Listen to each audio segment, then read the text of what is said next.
Good morning সকলকে। আজ আমি তোমাদের সাথে বেশ কিছু গুরুত্বপূর্ণ জিকে আলোচনা করব। সমস্ত সরকারি চাকুরির পরীক্ষার জন্য এই জিকেগুলি খুবই গুরুত্বপূর্ণ। সবাই এখন দেখতে থাকো যে এই সমস্ত জিকেগুলো আমার এই আলোচনার মধ্যে থাকছে। প্রায় 5,000 প্রশ্ন আমার এই পিডিএফটাতে রাখা হয়েছে। তোমাদের যদি মনে হয় যে এই পিডিএফ লাগবে তাহলে আমার সাথে যোগাযোগ করতে পারো। খুব সহজ প্রশ্নগুলো কিন্তু পরীক্ষাতে আসে, এই প্রশ্নগুলো এখানে আলোচনা করা হয়েছে। যেমন প্রথম প্রশ্নটা দেখতে পাচ্ছ, ইম্ফল কোন রাজ্যের রাজধানী? মণিপুর রাজ্যের রাজধানীর নাম হচ্ছে ইম্ফল। মণিপুর রাজ্যের রাজধানীর নাম হচ্ছে ইম্ফল। ওইখানে একটা ইম্ফল লেক রয়েছে এবং একটি কেবুল লামজো ভাসমান ন্যাশনাল পার্কও রয়েছে মণিপুরে। পৃথিবীতে পরিবেশ দিবস পালিত হয় 5ই জুন। এই প্রশ্ন প্রত্যেকটা পরীক্ষাতে আসে। পশ্চিমবঙ্গের সর্বোচ্চ শৃঙ্গের নাম সান্দাকফু, এটাও পরীক্ষাতে আসে। বর্তমানে পশ্চিমবঙ্গে 23টি জেলা রয়েছে। আর পশ্চিমবঙ্গের সর্বোচ্চ শৃঙ্গের নাম সান্দাকফু, এটা আমাদের হিমালয় পার্বত্য অঞ্চলে রয়েছে। আর পশ্চিমবঙ্গের যে মালভূমি অঞ্চল রয়েছে সেখানে গোর্গাবুরু শৃঙ্গ, এটা হচ্ছে পশ্চিমবঙ্গের, মানে গোর্গাবুরু হচ্ছে পশ্চিমবঙ্গের মালভূমি অঞ্চলের সর্বোচ্চ শৃঙ্গ। আর পশ্চিমবঙ্গের সর্বোচ্চ শৃঙ্গ হচ্ছে সান্দাকফু। পশ্চিমবঙ্গে 23টি জেলা রয়েছে। আর পশ্চিমবঙ্গের রাজধানী কলকাতা, যাকে প্রাসাদ নগরী বলা হয়, সিটি অফ প্যালেস ইত্যাদি। তারপরে হচ্ছে তোমার আয়তনের দিক থেকে পশ্চিমবঙ্গ হাঙ্গেরি দেশের সমান, এটাও পরীক্ষাতে জিজ্ঞাসা করা হয়। আয়তনের দিক থেকে পশ্চিমবঙ্গ হাঙ্গেরি দেশের সমান। আর হচ্ছে ভারতের রেলপথ চালু হয়েছিল লর্ড ডালহৌসির আমলে 1853 খ্রিস্টাব্দে। আর সেটা রেল বোর্ড, মানে রেলকে দেখার জন্য রেল বোর্ড তৈরি করা হয়েছে 1905 খ্রিস্টাব্দে। এই সময় লর্ড কার্জন ভারতের ভাইসরয় ছিল। লর্ড কার্জন ভারতের ভাইসরয় ছিল 1899 থেকে 1905 সাল পর্যন্ত। লর্ড কার্জন ভারতে এসেছিল। লর্ড কার্জন বঙ্গভঙ্গ করেছিল। আর 1911 খ্রিস্টাব্দে বঙ্গভঙ্গ রদ হয়েছিল। তো লর্ড কার্জনের সময়ে 1905 খ্রিস্টাব্দে রেল বোর্ড গঠিত হয়েছিল। আরও আলোচনা করব পরবর্তীতে। অরুণাচল প্রদেশে শিবালিক, আমাদের হিমালয় পর্বত যে রয়েছে তাকে বেশ কয়েকটা ভাগে ভাগ করা হয়েছে। যেটা হচ্ছে 3 ভাগ, সাধারণত 3 ভাগ বলি আমরা। শিবালিক হচ্ছে সব থেকে নিচের দিক থেকে। আর হচ্ছে তারপরে হচ্ছে তোমার লেজার হিমালয় বা মধ্য হিমালয়, তার উপরে রয়েছে গ্রেটার হিমালয় বা হিমাদ্রি হিমালয়। তো সব থেকে নিচের দিকে অর্থাৎ নতুনভাবে তৈরি হয়েছে শিবালিক। এই শিবালিক পর্বত যেটা রয়েছে সেটা অরুণাচল প্রদেশে মিরি নামে পরিচিত। এবার হচ্ছে ভারতে কার্পাস। কার্পাস চাষ সব থেকে ভালো হয় কোন মৃত্তিকাতে? পরীক্ষাতে জিজ্ঞেস করা হয় কৃষ্ণ মৃত্তিকায়। কৃষ্ণ মৃত্তিকাতে কার্পাস চাষ ভালো হয়। সাধারণত গুজরাটে, মহারাষ্ট্রতে, কর্ণাটকে, মধ্যপ্রদেশের কিছু অংশ এবং অন্ধ্রপ্রদেশ তেলেঙ্গানাতে অল্প পরিমাণে কৃষ্ণ মৃত্তিকা দেখতে পাওয়া যায়। এই কৃষ্ণ মৃত্তিকার রং হয় কালো। একে রেগুর মাটিও বলা হয়। এই মাটিতে তুলার চাষ সব থেকে বেশি হয়, কারণ ময়েশ্চার কন্টেন্ট ক্যাপাসিটি কৃষ্ণ মৃত্তিকাতে সবচেয়ে বেশি পরিমাণে থাকে। আর কৃষ্ণ মৃত্তিকার রং কালো হয় কেন? কারণ হচ্ছে ব্যাসল্ট শিলা ক্ষয় হয়ে হয়ে কৃষ্ণ মৃত্তিকা তৈরি হয়, তাই এই মাটির রং হয়ে যায় কালো। পশ্চিমবঙ্গের রেশম চাষ, হ্যাঁ, যে হয়, পশ্চিমবঙ্গের মুর্শিদাবাদ জেলাতে রেশম চাষ সবচেয়ে ভালো হয়। আর রেশম গুটি যেই খাদ্যটা খায়, তুঁত গাছের পাতা খায়, সেই তুঁত গাছের পাতা উৎপাদনে, এই যে পরের লাইনে লিখে রেখেছি আমি, যে মালদা জেলা হচ্ছে তুঁত গাছের পাতা উৎপাদনে প্রথম। তারপরে আরও আছে, এটা জিকে ক্লাস, এখানে বিভিন্ন ধরনের প্রশ্ন আলোচনা করা হবে। ভার্সাই সন্ধি যেটা আছে 1918 খ্রিস্টাব্দে হয়েছিল। ভার্সাই সন্ধি 1918 খ্রিস্টাব্দে স্বাক্ষরিত হয়েছিল। 1918 খ্রিস্টাব্দে গান্ধীজি গুজরাটের, না, গুজরাটে হচ্ছে আমেদাবাদে মিল ধর্মঘট করেছিল আর খেদা আন্দোলন করেছিল গান্ধীজি 1918 খ্রিস্টাব্দে। গান্ধীজি বিদেশ থেকে ভারতে এসেছিল 1915 খ্রিস্টাব্দে। গান্ধীজি বিদেশ থেকে ভারতে এসেছিল কত সালে? 1915 খ্রিস্টাব্দে ভারতে এসেছিল। গান্ধীজি ভারতে এসেছিল 1915 খ্রিস্টাব্দে। তারপরে 1917 খ্রিস্টাব্দে কী করেছিল? চম্পারণ সত্যাগ্রহ করেছিল। 1916 খ্রিস্টাব্দে গান্ধীজি সবরমতী আশ্রম তৈরি করেছিল। ইত্যাদি অনেক ঘটনা আছে, পরে আমি আবার আলোচনা করব। আমাদের ক্লাসগুলো দেখতে থাকো, অনেক লাভ হবে। এবার হচ্ছে আমাদের আইএলও ইন্টারন্যাশনাল লেবার অর্গানাইজেশন, যেটা তার সদর দপ্তর রয়েছে কোথায়? সুইজারল্যান্ডের জেনেভা শহরে। WHO ওয়ার্ল্ড হেলথ অর্গানাইজেশনের সদর দপ্তর সুইজারল্যান্ডের জেনেভাতে রয়েছে। IMF ইন্টারন্যাশনাল মনিটারি ফান্ডের সদর দপ্তর ওয়াশিংটন ডিসিতে রয়েছে। কোন বছরে কোন রাজ্যে ভারতের তপশিলি জাতির মানুষ সবচেয়ে বেশি থাকে? তো মধ্যপ্রদেশে তপশিলি জাতির মানুষ অনেক থাকে, বেশি থাকে। প্রায় 1.5 কোটি ST পপুলেশন মধ্যপ্রদেশ রাজ্যে বসবাস করে। হীরের খনিও রয়েছে মধ্যপ্রদেশে রয়েছে হীরের খনি। আর হচ্ছে সাতপুরা পর্বত মধ্যপ্রদেশে রয়েছে। নর্মদা নদী এবং তাপ্তি নদী মধ্যপ্রদেশে উৎপত্তি লাভ করেছে। সবচেয়ে বেশি বনভূমি পাওয়া যায় মধ্যপ্রদেশে। দামোদর উপত্যকা অঞ্চলে পুরাতন যে কয়লা খনিটি রয়েছে তার নাম হচ্ছে রানীগঞ্জ কয়লা খনি। দামোদর উপত্যকা অঞ্চলে সবচেয়ে পুরানা কয়লা খনির নাম হচ্ছে রানীগঞ্জ কয়লা খনি।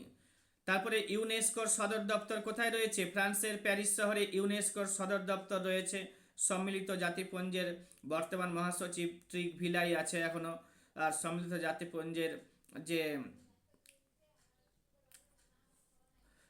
জাতিপুঞ্জের প্রথম মহাসচিবের নাম ছিল ট্রিক ভিলি, আর হচ্ছে বর্তমানে রয়েছে অ্যান্তোনিও গুতেরস।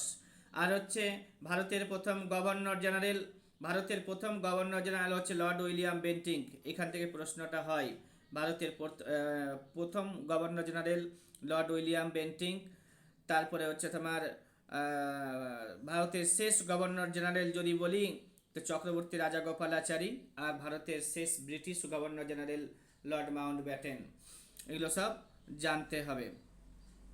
আর ভারতের প্রথম ভাইসরয় হচ্ছে লর্ড ক্যানিং। 1858 খ্রিস্টাব্দের আইনটি যে পাস হয়েছিল তখন করা হয়েছিল লর্ড ক্যানিংকে ভারতের ভাইসরয়। আর 1835 খ্রিস্টাব্দে লর্ড উইলিয়াম বেন্টিং, 1833 খ্রিস্টাব্দে আইন পাস হয়েছিল। তারপরে হচ্ছে লর্ড উইলিয়াম বেন্টিংকে ভারতের গভর্নর করা হয়েছিল, গভর্নর জেনারেল। আর হচ্ছে তোমার কি সিকিমকে ভারতের রাজ্য করা হয়েছে কবে? তো সিকিমকে 1975 খ্রিস্টাব্দে 36তম সংবিধান সংশোধনীর মাধ্যমে ভারতের রাজ্য করা হয়েছে। আর ভারতের প্রথম পঞ্চবার্ষিকী পরিকল্পনা শুরু হয়েছিল কবে? তো 1951 খ্রিস্টাব্দে ভারতের প্রথম পঞ্চবার্ষিকী পরিকল্পনা হয়েছিল। শুনতে থাকো, দেখতে থাকো, এই প্রশ্নগুলো পরীক্ষাতে জিজ্ঞাসা করা হয়। এবার হচ্ছে তোমার বরাকর নদী পরীক্ষাতে আসবে।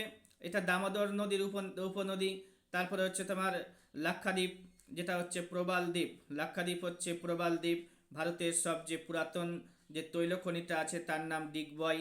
পশ্চিমবঙ্গের বর্তমানে পৌরনগরের সংখ্যা কত? পশ্চিমবঙ্গের বর্তমান পৌরনগরের সংখ্যা হচ্ছে 122টা হয়েছে। আর ভারতের অরণ্য গবেষণাগার কেন্দ্র কোথায় রয়েছে? অরণ্য গবেষণাগার কেন্দ্র রয়েছে দেরাদুনে। আর পশ্চিমবঙ্গের মোট জেলার সংখ্যা কত? একটু আগে বললাম 23টি জেলা রয়েছে পশ্চিমবঙ্গে। ভারতের প্রথম বিচারপতির নাম হীরালাল জে কানিয়া। স্বাধীন ভারতের প্রথম গভর্নর জেনারেল এর নাম হচ্ছে লর্ড মাউন্টব্যাটেন। স্বাধীন ভারতের শেষ ব্রিটিশ গভর্নর জেনারেলের নাম লর্ড মাউন্টব্যাটেন, একটু আগে আলোচনা করলাম। স্বাধীন ভারতের প্রথম ভারতীয় গভর্নর জেনারেলের নাম চক্রবর্তী রাজাগোপালাচারী। ভারতের সর্বোচ্চ শৃঙ্গের নাম কেটু বা গডউইন অস্টিন। ভারতের সর্বোচ্চ শৃঙ্গের নাম কি?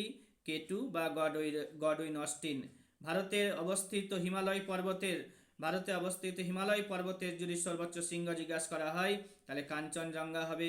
কাঞ্চনজঙ্ঘা কোথায় রয়েছে? কাঞ্চনজঙ্ঘা সিকিমে অবস্থান করবে। কাঞ্চনজঙ্ঘার অবস্থান কোথায়? সিকিমে। কাঞ্চনজঙ্ঘার অবস্থান কোথায়? সিকিমে। আর হচ্ছে তোমার সরাবতী জলবিদ্যুৎ কেন্দ্র, সেটা কর্ণাটকে রয়েছে, বরাহী নদীতে।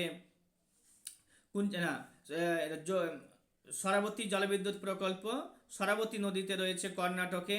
আর এখানে যোগ জলপ্রপাতও রয়েছে এই কর্ণাটকে সরাবতী নদীর উপরে। এছাড়া কর্ণাটক রাজ্যে সবচেয়ে উঁচু যে জলপ্রপাত রয়েছে কুঞ্চিকল জলপ্রপাত, যেটা ভারতেরও উচ্চতম জলপ্রপাত, 455 হচ্ছে মিটার উচ্চতা সম্পন্ন কুঞ্চিকল জলপ্রপাত বরাহী নদীতে রয়েছে। ঠিক আছে, এটাও কিন্তু কর্ণাটকে রয়েছে। এবার হচ্ছে ভারতের হিমালয় পর্বতের সর্বোচ্চ শৃঙ্গের নাম হচ্ছে মাউন্ট এভারেস্ট। হিমালয় পর্বতের সর্বোচ্চ শৃঙ্গের নাম হচ্ছে মাউন্ট এভারেস্ট, নেপালে রয়েছে। আর পৃথিবীর সর্বোচ্চ শৃঙ্গের নাম যদি বলি, পৃথিবীর সর্বোচ্চ শৃঙ্গ যদি বলি, সেটাও কিন্তু আমাদের মাউন্ট এভারেস্টই হবে। কোথাকার? পৃথিবীর সর্বোচ্চ শৃঙ্গের নামও হচ্ছে মাউন্ট এভারেস্ট। এগুলো পড়তে হবে। উত্তরাখণ্ডের সর্বোচ্চ শৃঙ্গের নাম কি? উত্তরাখণ্ডের সর্বোচ্চ শৃঙ্গের নাম হচ্ছে নন্দা দেবী। এখানে মনে রাখতে হবে 1982 সাল, 1982 সাল পর্যন্ত, অর্থাৎ 1975 খ্রিস্টাব্দে সিকিম, 1975 খ্রিস্টাব্দে সিকিম ভারতের সাথে যুক্ত হয়েছিল 36তম সংবিধান সংশোধনীর মাধ্যমে। তার আগে 1982 সাল পর্যন্ত বলছে, 75 সালে তো সিকিম ভারতের সাথে যুক্ত হয়ে গেল, কিন্তু 1982 সাল পর্যন্ত এই নন্দা দেবী হিমালয় পর্বতে অবস্থিত ভারতের সর্বোচ্চ শৃঙ্গ ছিল। 1975 খ্রিস্টাব্দে সিকিম ভারতে যুক্ত হয়ে যাওয়ার পরে কাঞ্চনজঙ্ঘা হলো ভারতে হিমালয় পর্বতে অবস্থিত সর্বোচ্চ শৃঙ্গ। ভারতের মধ্যে হিমালয় পর্বতে অবস্থিত ভারতের সর্বোচ্চ শৃঙ্গ কাঞ্চনজঙ্ঘা হয়েছে 1982 সাল থেকে। এই যে লেখা আছে এখানে, 1982 সাল পর্যন্ত হিমালয় পর্বতে অবস্থিত ভারতের সর্বোচ্চ শৃঙ্গের নাম ছিল নন্দা দেবী। তারপরে হচ্ছে কি, সিকিম গেল, উত্তরাখণ্ডে গেছে। উত্তরাখণ্ডে একটা বন গবেষণাগার কেন্দ্র রয়েছে দেরাদুনে। ঠিক আছে, উত্তরাখণ্ডে 6টি ন্যাশনাল পার্ক রয়েছে। সারা ভারতে বর্তমানে 107টি ন্যাশনাল পার্ক রয়েছে। আর 107 নম্বর যে ন্যাশনাল পার্কটা হলো, তার নাম হচ্ছে কি সিমলিপাল ন্যাশনাল পার্ক, উড়িষ্যাতে রয়েছে। পশ্চিমবঙ্গে 6টা ন্যাশনাল পার্ক রয়েছে, উত্তরাখণ্ডেও 6টা ন্যাশনাল পার্ক রয়েছে। যখন আমি ন্যাশনাল পার্কের ক্লাসটা দেব, তখন তোমাদেরকে আবার আমি ন্যাশনাল পার্ক সম্পর্কে ডিটেলসে বলে দেব। তারপরে হচ্ছে কি, যে আয়তনের দিক থেকে ভারতের বৃহত্তম রাজ্য, তার নাম হচ্ছে রাজস্থান। রাজস্থানে একটা নদী আছে, লুনি নদী। ঠিক আছে, লুনি নদী, যেটা হচ্ছে আনা সাগর হ্রদ থেকে সৃষ্টি লাভ করেছে। ভারতের একমাত্র এটা অন্তর্বাহিনী নদী। লুনি নদী হচ্ছে অন্তর্বাহিনী নদী, সাগরে মিলতে পারেনি। তার আগেই এই নদীটা মরুভূমির বুকে মিলে গেছে। তাহলে হচ্ছে আয়তনের দিক থেকে ভারতের বৃহত্তম রাজ্যের নাম হচ্ছে রাজস্থান। জনসংখ্যার দিক থেকে ভারতের বৃহত্তম রাজ্যের নাম হচ্ছে কি ইউপি, উত্তরপ্রদেশ। এবার হচ্ছে কি আয়তনের দিক থেকে সবথেকে ছোট রাজ্যের নাম হচ্ছে গোয়া। ঠিক আছে, গোয়া রাজ্যটি 1987 খ্রিস্টাব্দে, কত? 1987 খ্রিস্টাব্দে 25তম রাজ্য হয়েছিল গোয়া, ভারতের 25তম রাজ্য। ঠিক আছে, আয়তনের দিক থেকে সবথেকে ছোট রাজ্যের নাম হচ্ছে গোয়া, আয়তনের দিক থেকে সবথেকে বড় রাজ্যের নাম হচ্ছে কি তো রাজস্থান। আর জনসংখ্যার দিক থেকে সবচেয়ে বড় রাজ্যের নাম হচ্ছে ইউপি, জনসংখ্যার দিক থেকে ছোট রাজ্যের নাম হচ্ছে সিকিম। ঠিক আছে, এগুলো মনে রাখতে হবে। সিকিম হচ্ছে জনসংখ্যার দিক থেকে ছোট্ট রাজ্য। এবার হচ্ছে কি, জনঘনত্বের বিচারে যদি বলি, জনঘনত্বের বিচারে হচ্ছে বিহার সবথেকে বড় জেলা। জনঘনত্বের বিচারে বিহার সবথেকে বড় জেলা। আর জনঘনত্বের দিকে বিহার সবচেয়ে বড় জেলা। জনঘনত্বের দিক থেকে পশ্চিমবঙ্গ দ্বিতীয়। জনঘনত্বের দিক থেকে পশ্চিমবঙ্গ ভারতের মধ্যে দ্বিতীয় স্থানে রয়েছে। আর জনসংখ্যার দিক থেকে পশ্চিমবঙ্গ চতুর্থ স্থানে রয়েছে। পশ্চিমবঙ্গে জনসংখ্যা 4th নাম্বার রয়েছে। পশ্চিমবঙ্গে প্রায় 10 কোটি জনসংখ্যা বসবাস করছে। সবচেয়ে বেশি জনসংখ্যা বসবাস করছে কোন রাজ্যে? তো উত্তরপ্রদেশে সবথেকে বেশি জনসংখ্যা বসবাস করে। আর জনঘনত্ব সবথেকে কম হচ্ছে অরুণাচল প্রদেশে, জনঘনত্ব সবচেয়ে কম। অরুণাচল প্রদেশের রাজধানীর নাম হচ্ছে ইটানগর। আয়তনের দিক থেকে ক্ষুদ্রতম রাজ্যের নাম হলো গোয়া। জনসংখ্যার দিক থেকে ক্ষুদ্রতম রাজ্যের নাম হচ্ছে সিকিম, বললামই। তারপরে হচ্ছে বিহারের জনগণত্ব সবচেয়ে বেশি, 1102 জন প্রতি বর্গ কিলোমিটারে। জনঘনত্বের বিচারে ভারতের দ্বিতীয় রাজ্যের নাম পশ্চিমবঙ্গ, সেটাও আমি আলোচনা করে দিলাম।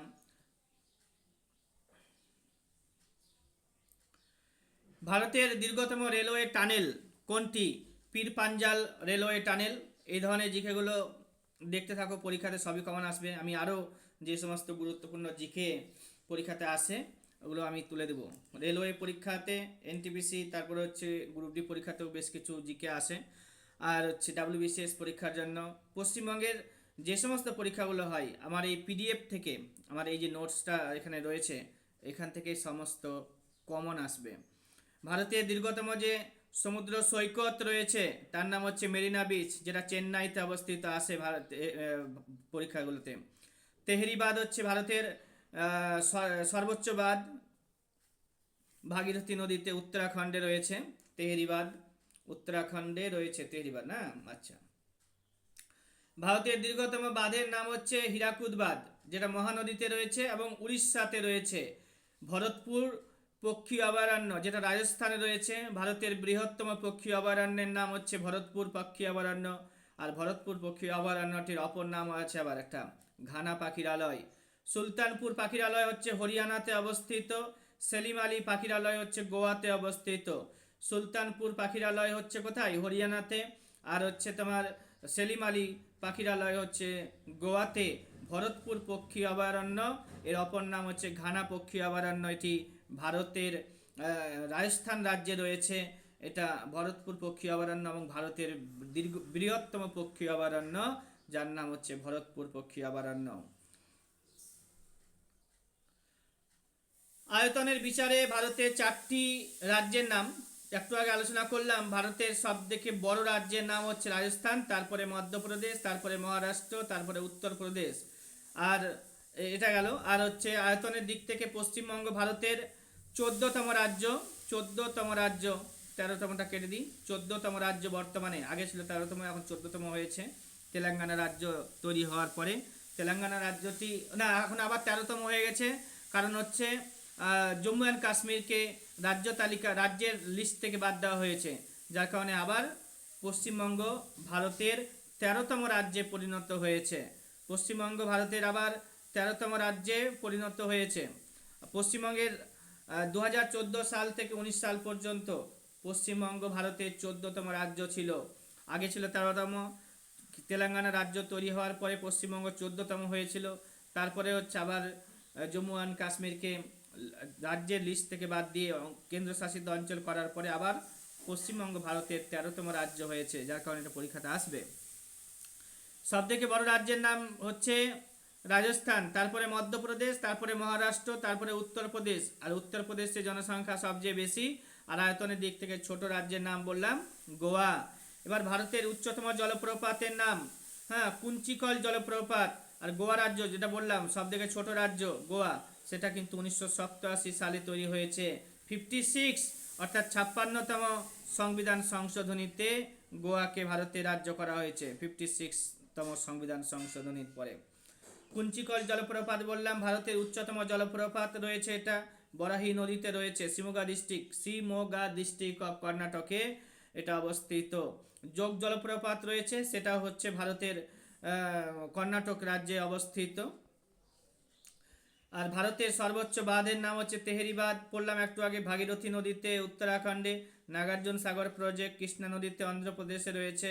ভারতের বৃহত্তম গোল গম্বুজের নাম হচ্ছে গোল গম্বুজ, যেটা বিজাপুরে রয়েছে কর্ণাটকে। আর তৈরি করেছিল যে লোকটা, তার নাম হচ্ছে কি? আদিল শাহ তৈরি করেছিল। এটা তৈরি করেছিল আদিল শাহ।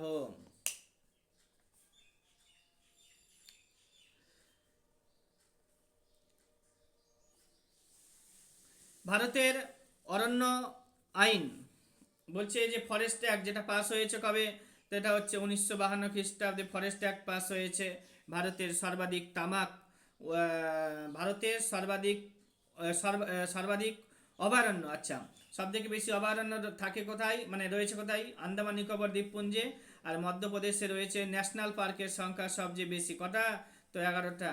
ভারতের মূল ভূখণ্ডের দক্ষিণতম যে প্রান্তটি রয়েছে তার নাম কি?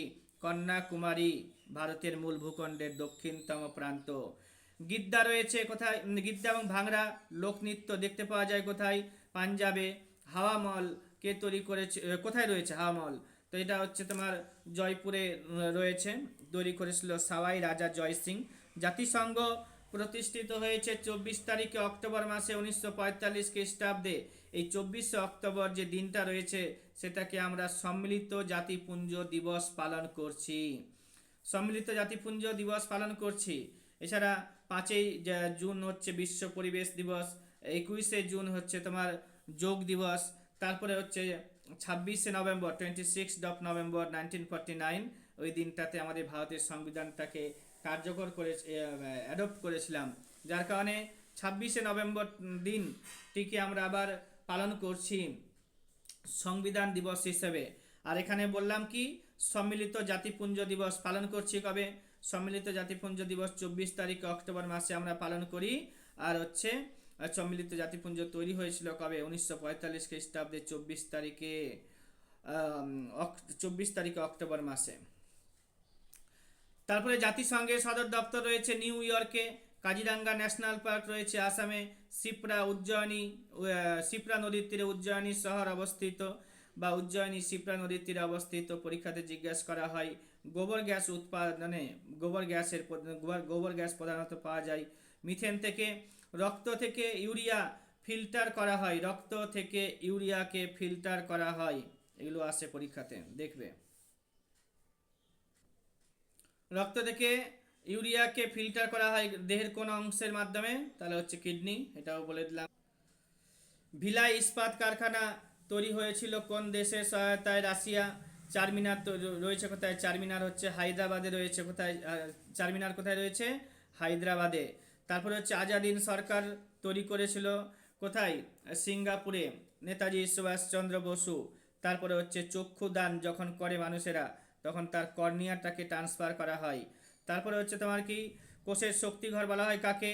মাইটোকন্ড্রিয়াকে কোষের শক্তিঘর বলা হয়।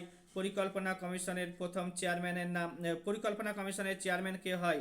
প্রধানমন্ত্রী। মনে রাখতে হবে 1950 খ্রিস্টাব্দে 1950 খ্রিস্টাব্দে পরিকল্পনা কমিশন তৈরি হয়েছিল। কত খ্রিস্টাব্দে বললাম? 1950 খ্রিস্টাব্দে 15 তারিখে মার্চ মাসে পরিকল্পনা কমিশন তৈরি হয়েছিল। প্রথম পরিকল্পনা, ভারতের প্রথম পরিকল্পনা 1951 থেকে 56 সাল পর্যন্ত। আর এই পরিকল্পনা কমিশন যে বললাম সে তার হচ্ছে যে চেয়ারম্যান সে হয় কিন্তু ভারতের প্রধানমন্ত্রী। তারপরে 1952 খ্রিস্টাব্দে এনডিসি গঠন করা হয়েছিল। 1952 খ্রিস্টাব্দে এনডিসি ন্যাশনাল ডেভেলপমেন্ট কাউন্সিল বা জাতীয় উন্নয়ন পরিষদ গঠন করা হয়েছিল। কত সালে? 1952 খ্রিস্টাব্দে 6 আগস্ট মাসে। এই এনডিসিরও চেয়ারম্যান হয় ভারতের প্রধানমন্ত্রী। যখন আমি ভারতের অর্থনীতি পড়াবো বা ইন্ডিয়ান ইকোনমি পড়াবো সেই সময় আমরা এই বিষয়গুলোতে আরও বেশি আলোচনা করব। তারপরে হচ্ছে তোমার যে লোহিত রক্তকণিকা রয়েছে, লোহিত রক্তকণিকার আয়ুষ্কাল কত? লোহিত রক্তকণিকার আয়ুষ্কাল হচ্ছে 120 দিন। লোহিত রক্তকণিকার আয়ুষ্কাল 120 দিন। মানবদেহের বৃহত্তম গ্রন্থির নাম হচ্ছে যকৃত। তারপরে হচ্ছে তোমার কি ওয়ান হু হেডস উমেন, বেশ কিছু তোমার হচ্ছে ওয়ান ওয়ার্ডে এখানে আছে যেগুলো পরীক্ষাতে আসে, সায়েন্সের থ্রুতেই চলে আসছে। এবার হচ্ছে দেখো যে ওয়ান হু হেডস ওমেন, ওমেনকে যারা ঘৃণা করে, এটা সায়েন্সে জিজ্ঞাসা করা হয়, যে স্টাডি অফ ইনসেক্ট এন্টোমোলজি বলা হয়। আর হচ্ছে তোমার কি one who hates women misogamist বলা হয়। One who hates institution of marriage তাকে বলা হয় misogamist after a day work. আচ্ছা, এখানে 2-3টা ইংলিশ ঢুকেছে, পরে আমি আলোচনা করবো ইংলিশের ক্লাসে। আচ্ছা, এবার হচ্ছে আমাদের কি পশ্চিমবঙ্গের কোথায় সবচেয়ে কম বৃষ্টিপাত হয়? তো পশ্চিমবঙ্গের সবচেয়ে কম বৃষ্টিপাত হচ্ছে কোথায়? পশ্চিমবঙ্গের সবচেয়ে কম বৃষ্টিপাত হয় ময়ূরেশ্বরে। সবচেয়ে কম বৃষ্টিপাত হচ্ছে বীরভূম জেলার ময়ূরেশ্বরে। সবচেয়ে বেশি কয়লা পাওয়া যাচ্ছে পশ্চিমবঙ্গে কোথায়? বর্ধমান জেলায়। চীনামাটির বাসনপত্র পাওয়া যায় বীরভূম জেলায়। চুনা পাথর পাওয়া যায় পুরুলিয়া জেলায় আসে পরীক্ষাতে যে চুনা পাথর কোথায় পাওয়া যায়, আর হচ্ছে তোমার চিনেমাটির বাসন কোথায় পাওয়া যায়। তো চুনা পাথর পাওয়া যাচ্ছে কোথায়? পুরুলিয়া জেলায়। তারপরে হচ্ছে বংশগতির জনক বলা হয় ম্যান্ডেলকে। ভিটামিন আবিষ্কার করেছে ক্যাসিমির ফ্র্যাঙ্ক। শব্দের তীব্রতা পরিমাপ করা হয় ডেসিবল এককে। রক্ত গ্রুপ আবিষ্কার করেছে, রক্তের গ্রুপ আবিষ্কার করেছে কার্ল্যান্ড স্টেইনার। আর অ্যালুমিনিয়ামের প্রধান আকরিকের নাম হচ্ছে বক্সাইট। পরীক্ষাতে আসবে, তোমরা করে নেবে। আর হচ্ছে তোমার ওপেকের সদর দপ্তর কোথায় রয়েছে? ভিয়েনাতে। দক্ষিণ ভারতের ম্যানচেস্টার বলা হয় কাকে? তামিলনাড়ুর যে কোয়েম্বাটুর রয়েছে তাকে দক্ষিণ ভারতের ম্যানচেস্টার বলা হয়। তামিলনাড়ুর কোয়েম্বাটুরকে দক্ষিণ ভারতের ম্যানচেস্টার বলা হয়। এবার হচ্ছে ভারতের উত্তর ভারতের ম্যানচেস্টার কানপুর, আর ভারতের ম্যানচেস্টারের নাম হচ্ছে আহমেদাবাদ। সবচেয়ে উন্নত রাজ্যের নাম হচ্ছে গুজরাট। ন্যাচারাল হিস্টোরিয়া গ্রন্থের রচয়িতার নাম হচ্ছে প্লিনি। জলের প্রাকৃতিক দূষণ, জলের প্রাকৃতিক দূষণ মূলত কিসের দ্বারা ঘটে? ফ্লুরাইডের দ্বারা এবং আর্সেনিক এর দ্বারা। এল নিনো একটি প্রাকৃতিক সামুদ্রিক বিপর্যয়, এটা প্রশান্ত মহাসাগরে দেখতে পাওয়া যায়। এবার হচ্ছে বায়ুমণ্ডলের সর্বনিম্ন স্তরের নাম ট্রপোস্ফিয়ার। প্লাস্টার অফ প্যারিস বলা হয় জিপসামকে। বিহারের দুঃখ বলা হয় কোসি নদীকে। কোণার্কের সূর্য মন্দির কোথায় রয়েছে? উড়িষ্যাতে রয়েছে কোণার্কের সূর্য মন্দির। কথাকলি ডান্স ফর্ম দেখতে পাওয়া যায় কেরালাতে। জাফরান চাষ হয় জম্মু অ্যান্ড কাশ্মীরে। আলোর গতি সবচেয়ে বেশি হয় কোন মাধ্যমে? তো আলোর গতি সবচেয়ে বেশি হয় শূন্য মাধ্যমে। মানুষের সৃষ্ট প্রথম ফাইবারের নাম কি? নাইলন। মানুষের সৃষ্ট প্রথম ফাইবারের নাম কি? নাইলন। মানুষের সৃষ্ট প্রথম ফাইবারের নাম হচ্ছে নাইলন। মানুষের সৃষ্ট প্রথম ফাইবারের নাম নাইলন। সুন্দরলাল বহুগুণার নাম তোমরা শুনেছ। সুন্দরলাল বহুগুণা চিপকো আন্দোলনের সাথে যুক্ত ছিল ওস্তাদ জাকির হোসেন। হ্যাঁ, তবলা বাজাতেন। তারপরে হচ্ছে ভারতে সোনার খনি আবিষ্কৃত হয়েছে কোথায়? কর্ণাটকের কোলার স্বর্ণখনি যে রয়েছে সেখানে সোনার খনি আছে, এবং কর্ণাটক হচ্ছে ভারতের প্রথম রাজ্য সোনা উৎপাদনে। বীজিন ফল উৎপাদনে যেটা ব্যবহার করা হয় অক্সিন। লালা রসে থাকে কি? টায়ালিন। লালা রসে, মানুষের লালা রস যে আছে সেখানে টায়ালিন উৎসেচক পাওয়া যাচ্ছে। আর হচ্ছে তেজস্ক্রিয় দূষণের কুপ্রভাবগুলি কি কি? তো তেজস্ক্রিয় দূষণের কারণে ক্যান্সার রোগ, বন্ধ্যাত্ব রোগ, অনুচক্রিকার সংখ্যা কমে যায়। তারপরে হচ্ছে তোমার ইমিউনিটি কমে যায়, ঠিক আছে, ক্ষয় বা প্রতিরোধ ক্ষমতা হ্রাস পেয়ে যায়, উদ্ভিদের উপরে প্রভাব পাওয়া যায় ইত্যাদি। জিন এর বিকৃতি দেখতে পাওয়া যায় কিসের কারণে? তেজস্ক্রিয় দূষণ যদি হয় তার কারণে। এবার হচ্ছে তোমার কি ব্ল্যাক রিভলিউশন বলা হচ্ছে কাকে? পেট্রোলিয়াম প্রোডাকশনকে। পেট্রোলিয়াম প্রোডাকশনকে ব্ল্যাক রিভলিউশন বলছে। ব্লু রিভলিউশন হচ্ছে ফিশ উৎপাদন, অর্থাৎ মৎস্য উৎপাদনকে আমরা বলছি ফিশ প্রোডাকশন। ব্ল্যাক রিভলিউশন হচ্ছে পেট্রোলিয়াম প্রোডাকশন, পেট্রোলিয়াম প্রোডাকশন।